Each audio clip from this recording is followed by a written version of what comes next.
Hello, gagawa tayo ngayon ng Chinese soup. Ayan yung mga ingredients niya. Yan ang ilalagay natin dito sa nagpapakulo tayo ng tubig. Ayan, habang nagpapakulo tayo, sinalang naman natin yung gagamitin natin sa soup. Para matanggalan yung amoy niya. Ayan, makulo na. Pwede na natin isalang yung mga ingredients niya.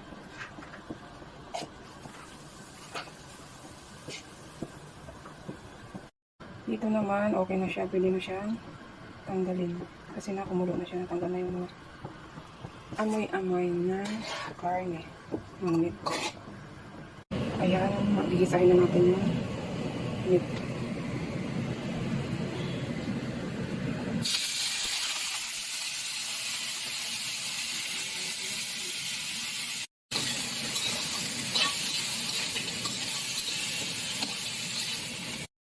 Ayan, suotin na. Hindi na natin lagyan ng tubig.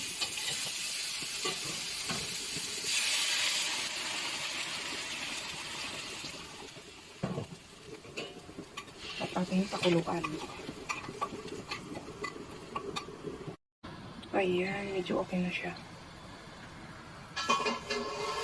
Lalagay na natin sa ating pinakukuluan.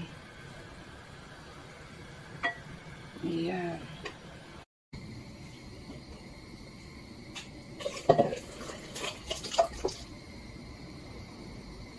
Ayan, ilipat na natin dito. Antayin na lang natin mamaya lumambot. Ayan, medyo malambot na yung karne.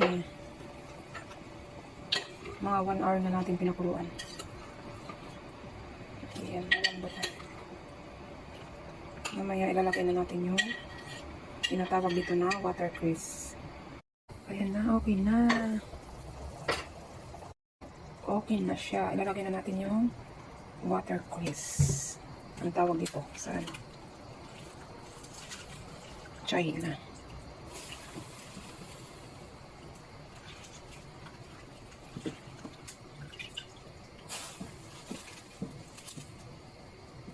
Antayin lang natin medyo naluto siya. Tapos lagyan na natin ng asin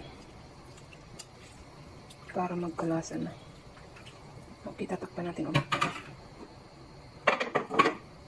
Ayan, luto na. Nilagyan na natin ng asin.